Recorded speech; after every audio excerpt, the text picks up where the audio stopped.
ठीक है बच्चों, अब हम पढ़ते हैं। हमने पढ़ा था ना कि हमारे देखिए ये रहे हमारे नीचे संयुक्त वर्ण भी दिए गए, हमने पढ़ा था ना।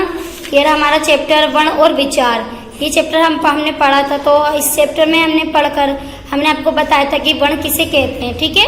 और संयुक्त व्यंजन, व्यंजन के कितने भेद होते हैं, ठीक है। व्यंजन के 3 भेद होते हैं, एक तो स्पर्श व्यंजन, अहस्थ व्यंजन और एक ऊष्म व्यंजन, ठीक है। ये समझाया था हमने। और ये इनकी कितनी संख्या होती है, 25 संख्या होती है, कहाँ से माँ तक की। इसे 25 व्यंजन होते हैं, ठीक है।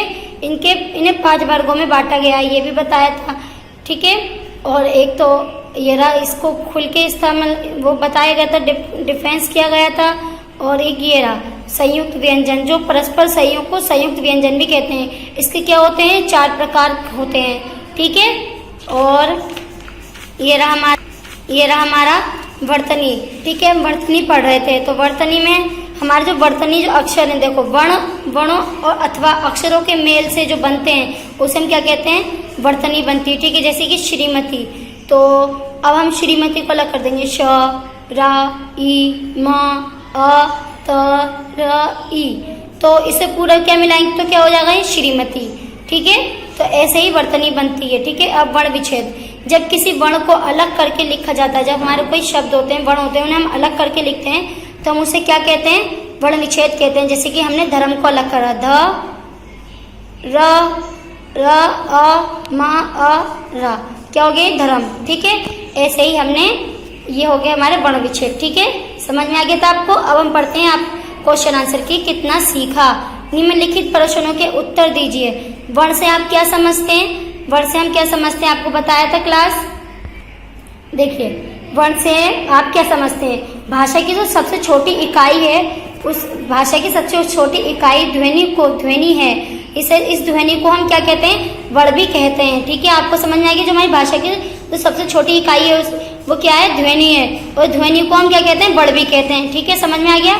तो वर्ण क्या है, जो भाषा की जो सबसे छोटी इकाई है उसे हम वर्ण कहते हैं, ठीक है। स्वर किन्हें कहते हैं, ये कितने प्रकार के होते हैं। स्वर, ये आपको पता है ना, स्वर किसे कहते हैं, जिस शब्द को उच्चारण करने में बिना सांस और हवा की रुकावट से मुख से बाहर आती है उसे हम क्या कहते हैं, स्वर कहते हैं। और ये 2 प्रकार की होती हैं, एक ह्रस्व स्वर और एक दीर्घ स्वर, ठीक है। कितने प्रकार की होती है, दो प्रकार की होती है, एक दीर्घ स्वर और एक ह्रस्व स्वर। समझ में आ गया, ठीक है। तो समझ में आ गया आपको स्वर की ये वो ध्वनियां होती हैं जिनकी सहायता से हम हवा और मुख की रुकावट के बिना हम इसे बोल पाते हैं, ठीक है। ये बाहर आती हैं हमारे मुख से, ठीक है, बिना सांस और हवा के रुकावट के बिना ये क्या आती है, बाहर आती हैं, ठीक है। तो इसे हम स्वर कहते हैं। और ये कितने प्रकार की होती है, 2 प्रकार की होती हैं, एक ह्रस्व स्वर और एक दीर्घ स्वर, ठीक है। समझ में आ गया। अब हम पढ़ते हैं तीसरा क्वेश्चन, वर्ण कितने प्रकार के होते हैं, ठीक है। बड़ा परेशान, वर्ण कितने प्रकार के होते हैं, ये मैंने आपको बताया था। वर्ण कितने प्रकार के होते हैं, वर्ण 2 प्रकार के होते हैं, एक स्वर और एक व्यंजन, ठीक है। ये हमारे वर्ण होते हैं। अब हम आगे पढ़ते हैं नेक्स्ट क्वेश्चन, घ व्यंजन किसे कहते हैं और व्यंजन के कितने भेद होते हैं। तो आपको बताया था ना व्यंजन किसे कहते हैं। देखिए व्यंजन किसे कहते हैं, जिन शब्दों को उच्चारण करने में हमें स्वरों की जरूरत, जिन शब्दों को हमें उच्चारण करने के लिए स्वरों की सहायता लेनी पड़ती है उसे हम व्यंजन कहते हैं, ठीक है। व्यंजन समझ में आ गया। जिन शब्दों को उच्चारण करने के लिए हमें स्वरों की सहायता ली जाती है उसे हम व्यंजन कहते हैं। इनके उच्चारण में हमें फेफड़ों से आने वाली हवा को रोकना पड़ता है, विभिन्न जगहों पे रोकना पड़ता है, इसे हम व्यंजन कहते हैं, ठीक है। जो हमें स्वरों की सहायता से जो बोली जाती है उन्हें हम व्यंजन कहते हैं। और ये व्यंजन कितने प्रकार के होते हैं, 3 प्रकार के होते हैं, एक तो स्पर्श व्यंजन और एक ऊष्म व्यंजन और एक अहस्थ व्यंजन। ये हमारे 3 प्रकार के व्यंजन होते हैं, ठीक है। अब हम पढ़ते हैं नेक्स्ट क्वेश्चन, संयुक्त व्यंजन क्या होते हैं, ठीक है। आपको समझ में आ गया व्यंजन कितने प्रकार के होते हैं। व्यंजन 3 प्रकार के होते हैं, एक तो स्पर्श व्यंजन, अहस्थ व्यंजन और एक ऊष्म व्यंजन, ठीक है। आपको समझ में आएगी 3 प्रकार के होते हैं। अब हम पढ़ते हैं नेक्स्ट क्वेश्चन, संयुक्त व्यंजन क्या होते हैं। संयुक्त व्यंजन उसे कहते हैं जो भिन्न परस्पर संयोग व्यंजन को संयुक्त व्यंजन कहते हैं। मतलब जो हमारे व्यंजन होते हैं संयुक्त व्यंजन, वो परस्पर संयोग जो होते हैं उन्हें हम संयुक्त व्यंजन कहते हैं। और ये हमारे मुख्य रूप से कितने प्रकार के होते हैं? 4 प्रकार के होते हैं। ठीक है, समझ में आ गया। अब हम पढ़ते हैं आगे 4 का क्वेश्चन। वर्ण विच्छेद क्या होते हैं? वर्ण विच्छेद वो होते हैं जब किसी वर्ण को अलग अलग करके लिखा, जब हम कुछ लिखते हैं वर्ण को, वर्ण विच्छेद क्या होते हैं आप समझना ध्यान से। वर्ण विच्छेद हम उसे कहते हैं जो हम किसी वर्ण को अलग अलग करके लिखते हैं या लिखा जाता है, उन्हें हम वर्ण विच्छेद कहते हैं। ठीक है, ये क्वेश्चन ऊपर भी आया था, मैंने आपको समझाया था। देखिए ऊपर हम फिर चलते हैं, आपको समझाती हूँ। देखिए ये रहा, जैसे कि धर्म और सच्चाई है, ये लिखा है ना, जब किसी वर्ण को अलग करके लिखा जाता है तो उसे वर्ण विच्छेद कहा जाता है। जैसे नीचे दिए गए उदाहरण में दिया गया है। देखिए धर्म और सच्चाई वो मिला के लिखा हुआ है ना, और इसे देखिए अलग करके लिखा है धर्म। तो ये क्या हो गया हमारा वर्ण विच्छेद। जिन शब्दों को हम अलग अलग वर्णों को अलग अलग करके लिखते हैं ना, वो वर्ण विच्छेद कहलाते हैं। ठीक है, आगे समझ में आपको। अब हम चलते हैं नीचे नेक्स्ट क्वेश्चन पे। दूसरा क्वेश्चन, निम्नलिखित शब्दों के सामने उनकी वर्तनी लिखिए। अब देखिए मैं आपको ही समझाती हूँ। जैसे ये लिखा है बच्चा, तो यहाँ पे क्या लिखोगे? ब अ च फिर अ बच्चा, तो कैसे आएगा बच्चा? ठीक है, ब अ च अ, तो क्या आएगा यहाँ? बच्चा। ठीक है, ये हमारे वर्तनी है उनकी, जिन शब्दों की वर्तनी है हमारी। ठीक है, समझ में आ गया। अब लिखा है यहाँ पे रोटी, तो यहाँ रोटी कैसे आएगा? देखिए र ओ की मात्रा, ट ई की मात्रा, तो क्या आ गया? रोटी। अलग अलग करके लिखना है आपको, जैसे कि वर्तनी में अलग अलग करके दिखाया गया है। जैसे श्रीमती को देखिए अलग करके लिख रखा है, तो ये हमारी वर्तनी है ना, तो ऐसे ही लिखना है आपको। ठीक है, अब हम चलते हैं नेक्स्ट क्वेश्चन पे। गा, स्कूल, तो स्कूल भी आपको ऐसे ही लिखना है। समझ में आ गया? स अ क ओ ल आ, स्कूल। ठीक है, तो ऐसे लिखना है। अभी देखिए नेक्स्ट क्वेश्चन पे आइए, तीसरे पे। निम्न संयुक्त व्यंजनों का प्रयोग करके 3 शब्द लिखिए। मतलब ये संयुक्त व्यंजन है। आपने अगर ये 2nd क्लास है, ठीक है, अगर आपने इसका फर्स्ट बुक का 2nd चैप्टर पढ़ा होगा तो आपको समझ में आ जाएगा। देखिए जरूर, आप देखिए, चाहे वो 1st चैप्टर है चाहे 1st क्लास है, पर आपको जरूर पढ़ना है वो। आप एक बार 1st क्लास का 2nd चैप्टर जरूर पढ़ के देखिए, उसमें संयुक्त व्यंजन के इनके 3 अक्षर भी बताए गए होंगे खुल के।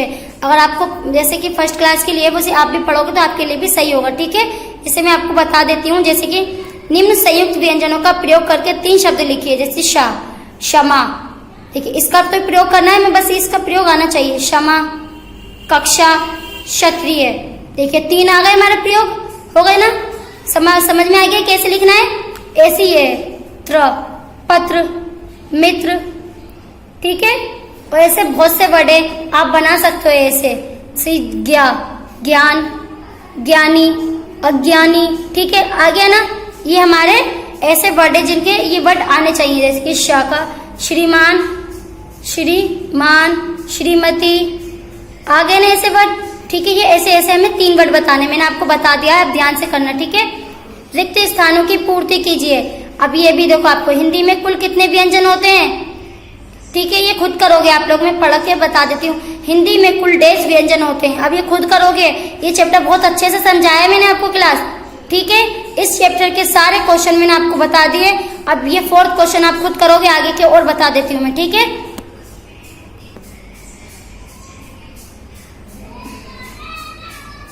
देखिए हिंदी में कुल 1.5 व्यंजन होते हैं। आपको बताया था हिंदी में व्यंजन कितने होते हैं। ठीक है, ये खुद करोगे आप लोग। एक बता देती हूँ, हिंदी में कुल 25 व्यंजन होते हैं, बताया था। देखिए लिखा हुआ पीछे, देखिए इनकी संख्या, इन व्यंजनों की संख्या 25 होती है। ठीक है, जो कहाँ तक होते हैं? का से माँ तक, तो ये व्यंजन है। ठीक है, समझ में आ गया।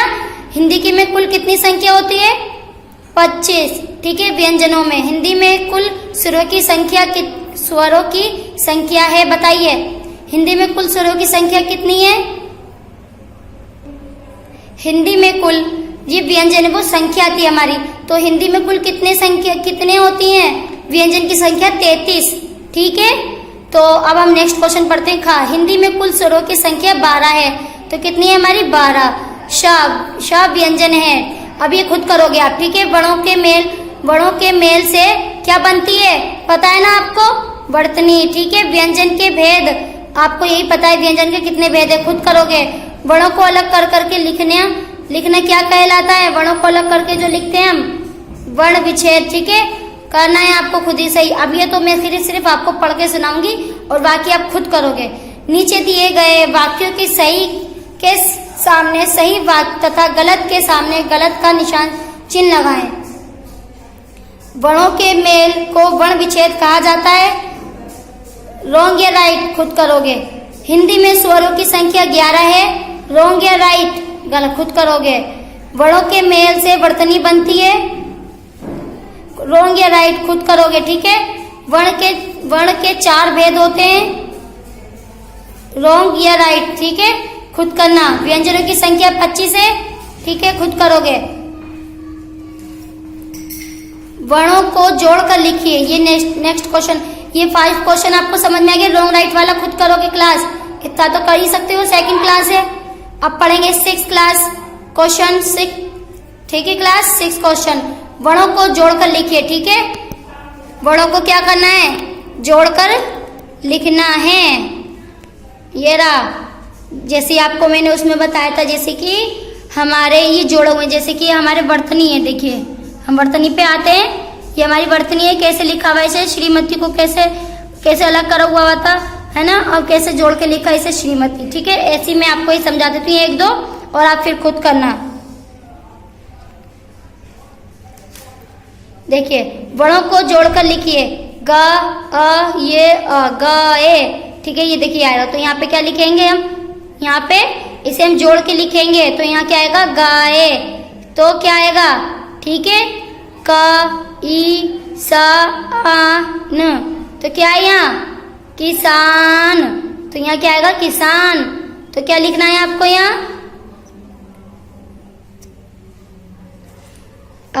ठीक है।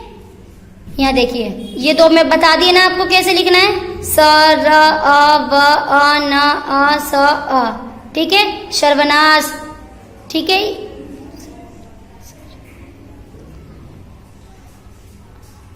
ठीक है। प र अ र थ अ न, ठीक है। ये खुद करोगे, समझ में आ गया ना आपको। अब ये देखिए नेक्स्ट क्वेश्चन 7, निम्नलिखित शब्दों का वर्ण विच्छेद कीजिए। देखिए वो तो हमारी वर्णों को जोड़कर लिखना था हमें, ठीक है, जैसे वर्तनी में हम लिखते हैं। ये हमारे वर्ण विच्छेद है, जो हम शब्दों को तोड़कर लिखेंगे, अलग अलग तोड़कर, मैं अलग अलग जो हमारे वर्ण शब्द हैं उन्हें हम अलग अलग करके लिखेंगे। जैसे कि मैं आपको 2 तरीके बता देती हूँ, 2 बता देती हूँ, बाकी आप खुद करोगे, ठीक है। जैसे सारे क्वेश्चन मैंने आपको बताए क्लास, ठीक है। निम्नलिखित शब्दों को वर्ण विच्छेद कीजिए। जैसे कि अब मैं आपको इसमें और समझा देती हूँ वर्ण विच्छेद में, जैसे कि धर्म को कैसे तोड़ के अलग अलग करके लिखा गया है, इसे हम वर्ण विच्छेद कहते हैं। जैसे कि सच्चाई को देखिए लिखा हुआ है, समझ में आ रहा है आपको। ऐसे हम यहाँ लिखेंगे राष्ट्रीय, र अ श षटकोण वाला श, ट य ई की मात्रा नहीं, ट र ई की मात्रा, य आ भी आएगा, ठीक है, राष्ट्रीय, ठीक है, राष्ट्रीय। सवर्नाम, ये रहा सवर्नाम, ठीक है। जैसे कि यहाँ पे देखिए ये लिखा हुआ है, वो ये सवर्नाम, देखिए स व स अ व र न अ म अ, सवर्नाम, ठीक है। आगे समझ में, जैसे यहाँ आगे प्रतीक, प अ र त ई क, प्रतीक। ऐसे आपको ये सारे शब्द करने हैं। क्षत्रिय और अज्ञान का भी, अ ग य अ न, अज्ञान। तो ऐसे आपको ये सारे वर्ड करने, इसे हम वर्ण विच्छेद करते हैं, जो हम शब्दों को अलग, जो हम वर्णों, जो हमारे जो वर्ण होते हैं उन्हें हम अलग अलग करके लिखते हैं, उसे हम क्या कहते हैं, वर्ण विच्छेद कहते हैं। और जो हम वर्णों को जोड़ के लिखते हैं हम इसे क्या कहते हैं, वर्तनी, जो हमारे वर्णों के अक्षरों के मेल से बनती है। ये आपको रॉन्ग राइट, ये हमारे सही गलत है, जो आपको खुद करने। मैंने आपको रिक्त स्थान भी बता दिए और मैंने आपको ये निम्न संयुक्त व्यंजन का प्रयोग करना भी बता दिया कि कैसे हम संयुक्त व्यंजन का प्रयोग करेंगे। क्षमा, कक्षा, क्षत्रिय, ठीक है। श को त से पत्र, मित्र, ठीक है। ज्ञा से ज्ञान, अज्ञानी, आपको समझ में आ गया ना, ज्ञान। श्रीमान, श्रीमती, बहुत से सारे वर्ड हैं जो आप लिख सकते हो, पर आपको ये 3-3 वर्ड लिखने हैं, वो भी जो कि मैंने आपको बता दी है। अभी हमारे निम्नलिखित शब्दों के उनके नाम की क्या करना है, हमें वर्तनी लिखनी है। तो बच्चा, रोटी, स्कूल मैंने आपको समझा दिया। मैंने आपको ये सारे क्वेश्चन भी समझा दिया। आप वर्ण से क्या समझते हैं, वर्ण क्या है हमारे, स्वर किन्हें कहते हैं, कितने प्रकार के होते हैं। स्वर आपको पता है कितने प्रकार के होते हैं, 2 प्रकार के होते हैं। एक कौन कौन से, एक ह्रस्व स्वर और एक दीर्घ स्वर। ओके, समझ में आ गया। वर्ण कितने प्रकार के होते हैं ये भी आपको पता है। वर्ण हमारे 2 प्रकार के होते हैं, एक तो स्वर और एक व्यंजन। व्यंजन किसे कहते हैं, व्यंजन के कितने भेद हैं ये भी आपको पता है। व्यंजन के 3 भेद हैं, ठीक है। बस आपको ये लिखना है, बस व्यंजन के भेद कितने, बस इसमें यही पूछा है कि व्यंजन के कितने भेद है। व्यंजन के 3 भेद है, स्पर्श व्यंजन है, स्थ व्यंजन और एक ऊष्म व्यंजन। संयुक्त व्यंजन किन्हें कहते हैं ये भी आपको पता है। वर्ण विच्छेद का क्या होता है वो भी आपको पता है। जब वर्णों को अलग करके लिखा जाता है उन्हें वर्ण विच्छेद कहा जाता है। समझ में आ गया क्वेश्चन सारे। और ये चैप्टर भी आपको अच्छे से समझ में आएगा। अगर आपको कुछ नहीं समझ में आ रहा है इसमें तो आप दोबारा प्ले करिए, नहीं आ रहा तो भी दोबारा प्ले करिए। आपको जब तक ना समझ में आए जब तक इसे प्ले करके पढ़िए, ठीक है। जो हमारी क्लास जो बच्चे हैं हमारे उसे आप इसे ध्यान से पढ़िए, आपको पेपरों में यही आएगा, चाहे आप घर पे हो। पर पढ़ाई आपकी रोज ऑनलाइन चल रही है, ठीक है। आपकी रोज पढ़ाई हो रही है, रोज एक चैप्टर आपको रोज आता है, रोज चैप्टर आपको पढ़ाया जाता है। इसलिए आप घर में इसे अच्छे से पढ़िए और लिखिए, आज की डेट में काम करिए, ठीक है। और बुक भी फिल करिए और साथ में पढ़ाई भी ध्यान करिए और इसे याद भी करिए, ठीक है। जब आपके स्कूल खुलेंगे तो आपकी कॉपियां जरूर चेक होंगी, ओके, ठीक है। ये मत सोचिए आप घर में बैठे हो तो कुछ आपकी पढ़ाई वगैरह नहीं हो रही, आपकी पढ़ाई भी साथ में चल रही है। आपको समझ में आ रहा है कि आपको ये पढ़ाई पूरी करनी है। आपका ये 2nd क्लास का 2nd चैप्टर भी फिनिश हो चुका है, जिसके क्वेश्चन आंसर भी मैंने आपको समझा दिए हैं। आपको समझ में आ गया चैप्टर। इस चैप्टर में हमने क्या पढ़ा था, वर्ण विचार, वर्ण और विचार। वर्ण क्या है, वर्ण सबसे छोटी इकाई ध्वनि है, सबसे भाषा की तो सबसे छोटी इकाई है, उसे हम क्या कहते हैं, वर्ण कहते हैं। और इसे हम ध्वनि भी कहते हैं। देखिए ध्वनि, इस ध्वनि को हम क्या कहते हैं, वर्ण भी कहते हैं। और वर्णमाला में कितने होते हैं, कुल 48 वर्ण होते हैं। और इसका प्रयोग हमारी लिपि कौन सी, देवनागरी लिपि हिंदी की, ठीक है। और वर्ण के 2 भेद होते हैं, आपको सबको पता है। वर्ण के 2 भेद क्या है, एक स्वर और एक व्यंजन। और स्वर हम कैसे करते हैं, ये ध्वनियां हैं जिनको उच्चारण करने में हमें कभी भी करने में सांस की हवा बिना किसी रुकावट के मुख से बाहर आती है। मतलब सांस जो हमारी वो बिना रुकावट के हमारे मुख से बाहर आती है, उसे हम स्वर कहते हैं। जैसे आ, कोई रुकावट नहीं आई ना, ठीक है। और हिंदी में प्रयोग इनके किए जाने वाले स्वर 2 प्रकार के होते हैं, एक तो ह्रस्व स्वर, एक दीर्घ स्वर। समझ में आ गया। और इनकी संख्याएं कितनी होती हैं दोनों में, एक में 4 और एक में इस संख्या में कितनी होती है, इनकी संख्या कितनी है 4 और इनकी संख्या कितनी है दीर्घ स्वर की 7। और जिसके दीर्घ स्वर है वो ह्रस्व स्वर की अपेक्षा दुगने समय लेती है बोलने में, ठीक है। और स्वरों की मात्राएं को ध्यान से पढ़नी है, ठीक है। देखिए ये रही, आपको ये मात्राएं याद करनी है। ये अलग पिक्चर बनी हुई है जिसमें आपको ये बुक में भी उतारना है, आपकी कॉपी में भी इसे उतारना है और ध्यान से मात्राओं को याद करना है, ठीक है। अगर आपको मात्राएं समझ में आ गई तो आपको ये चैप्टर अच्छे से समझ में आ जाएगा, ओके क्लास। देखिए ये रहा, समझ में आ गया ना आपको। और ये रहा आपके व्यंजन कितने प्रकार के होते हैं। व्यंजन देखिए वर्णमाला में कुल 33 व्यंजन होते हैं और इनका उच्चारण हम इस व्यंजनों के उच्चारण स्वरों की सहायता से लेते हैं, ठीक है, जिन्हें हम व्यंजन कहते हैं। और व्यंजन कितने भेद के होते हैं, 3 भेद के। ये आपको ये रही लिखे हुए 3 व्यंजन, ठीक है, समझ में आ गया। और इन व्यंजनों की संख्या कितनी होती है हमारी 25, ठीक है। और इनके 5 भाग अलग बांटे गए, जैसे कि ये रहा कर्व, चर्व, टर्व, तर्व, पर्व, ठीक है। और ये डा और ढाएं ये हमारे अन्य व्यंजन में इनका प्रयोग किया जाता है। जैसे कि हम किसे कहते हैं ना, अरे वो पढ़ना है, वो जो इसे हम ये काम कर जोड़ना है, ये हमारे इसे वर्डों में अन्य व्यंजन में इनका प्रयोग होता है, ओके। समझ में आ गया आपको क्लास। और ऐसे ही हमारे संयुक्त व्यंजन है जिनके जो 2 भिन्न होते हैं व्यंजनों के जो परस्पर संयोग से, उसको हम क्या कहते हैं, संयुक्त व्यंजन कहते हैं। इनके हमारे 4 प्रकार के होते हैं, जैसे कि ये रहे, ठीक है। ये हमारे संयुक्त व्यंजन है, आपको उसमें भी समझाया गया था। क, श, कक्षा, फिर श और आ को मिलाएं क्षमा, ज्ञान, अज्ञान, ठीक है। ये समझ में आ गया। ये हमारे वर्तनी और वर्ण विच्छेद जो आपको अच्छे से मैंने डिफाइन करके समझाया है, ठीक है। समझ में आ गया। आज का चैप्टर हमारा ये यहीं फिनिश हो गया, ठीक है बच्चों। आज के लिए बस इतना ही, बाय।